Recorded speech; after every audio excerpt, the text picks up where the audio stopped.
Faltar aulas por dias seguidos, todos os meses, pode parecer absurdo, mas é a realidade de milhares de alunas, adolescentes e jovens que não podem frequentar as aulas por não terem condições de comprar absorvente íntimo para utilizar no período menstrual. Mesmo sem números oficiais sobre o problema no Brasil, estimativas de entidades ligadas à educação apontam que o número de ausências supera 45 dias letivos por ano, em média.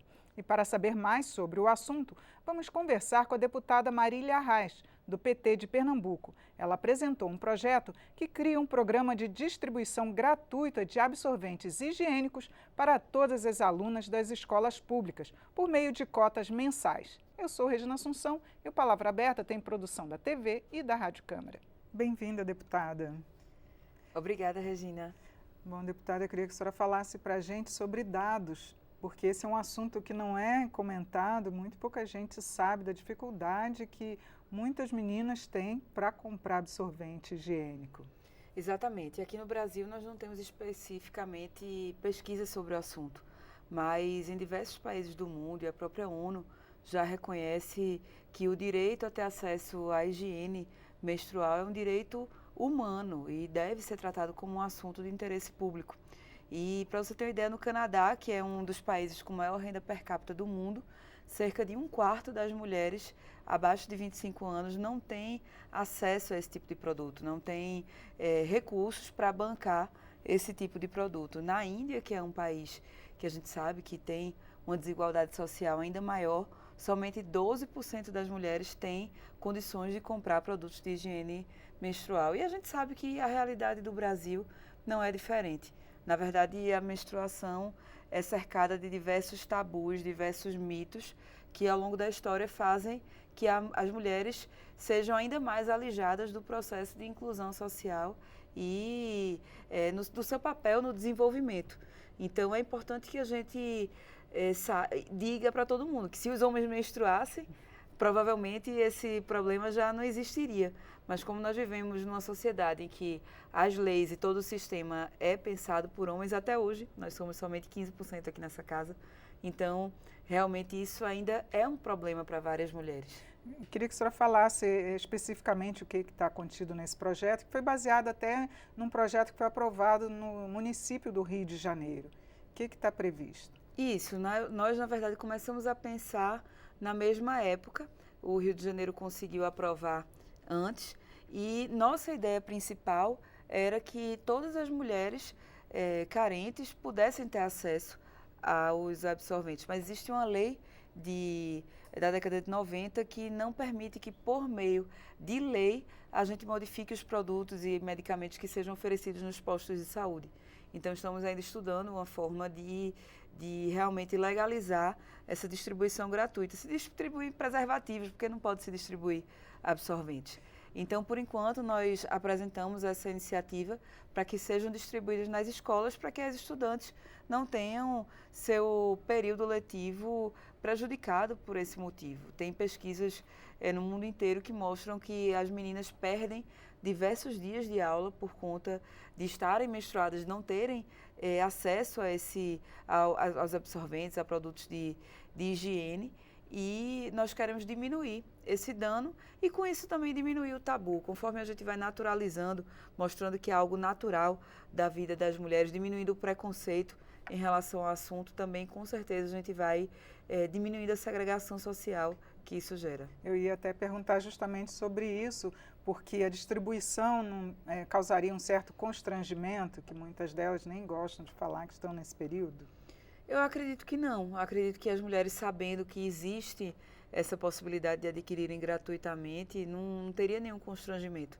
E é uma mudança cultural que nós vamos implementando. Inclusive, eu acho que esse tipo de pergunta, daqui a 10, daqui a 15 anos, eu espero que as pessoas assistam esse programa e pensem, poxa, como é que estão questionando se seria constrangimento ter acesso a produtos de higiene normal, como qualquer outro, e que é natural do corpo da mulher, da natureza da mulher. E se você for observar, uma família que vive dependendo de um Bolsa Família, por exemplo, principalmente nessa crise que a gente está vivendo, tirar 10, 15, 20, 30 reais para comprar absorvente, que poderia estar direcionado a comprar comida, outros itens básicos, com certeza a mulher, que tantas vezes é encarregada mesmo dessa função de cuidadora e muitas de provedoras também, vão abrir mão dessa questão pessoal delas para prover a família de outras coisas. Então, sem dúvida, é muito importante para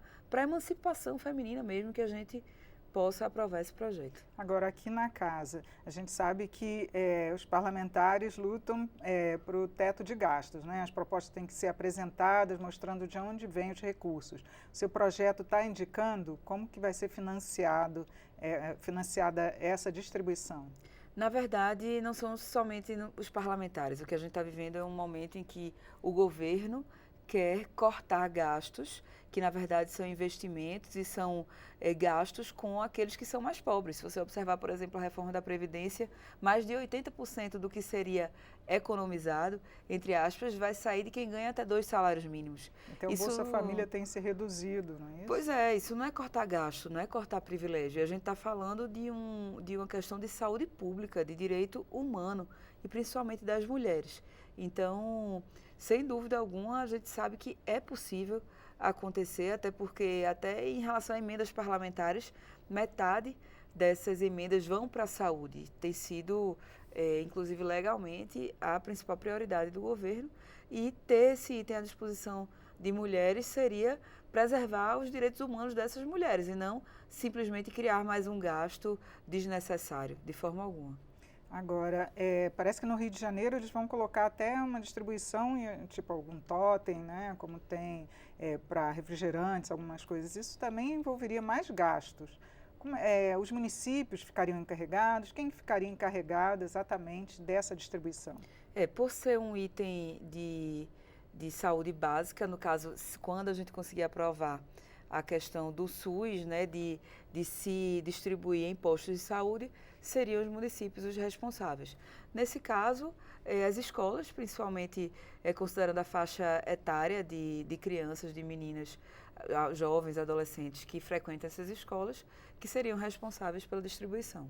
E, no caso, elas teriam que apresentar algum comprovante? Como é que seria isso para chegar e dizer, eu preciso, e aí já vai ter acesso? Como é que seria um número, uma cota? Veja, essa regulamentação tem que ser feita posteriormente pelo Poder Executivo, de uma maneira geral.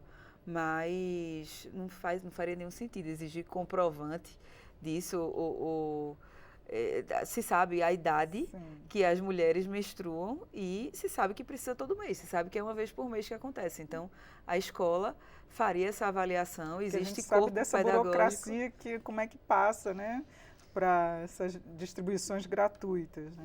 Não, mas nesse caso não precisa de burocracia. Se a mulher está em idade fértil e se sabe disso, se tem a comprovação dessa idade, a escola tem corpo pedagógico para fazer esse tipo de avaliação sem constranger ainda mais a menina. O que a gente quer é evitar constrangimento e não criar mais um fator de constrangimento para elas. Tá certo, deputada. Muito obrigada por sua participação e esclarecimentos aqui no programa. Eu que agradeço, Regina, agradeço a todos que estão nos assistindo. Se aprofundem sobre esse tema, principalmente mulheres, porque muitas mulheres estão nos assistindo e não têm essa dificuldade em relação a adquirir absorventes, produtos de higiene menstrual de uma forma geral. Podem até escolher entre diversas formas, coletor, absorvente descartável, mas não, existem muitas mulheres que não têm esse acesso. Então tem um documentário no Netflix que fala sobre essa realidade na Índia, infelizmente não fala sobre a realidade no Brasil, mas não é muito diferente. Se chama Absorvendo o Tabu. E sigam a gente nas redes sociais para acompanhar o nosso trabalho, para acompanhar a discussão que a gente tem feito sobre isso. Marília Arraes no Facebook, Instagram, Twitter. Com certeza vai ser muito bom ter a participação de muitas mulheres que estão nos assistindo e homens também. Muito obrigada, Regina.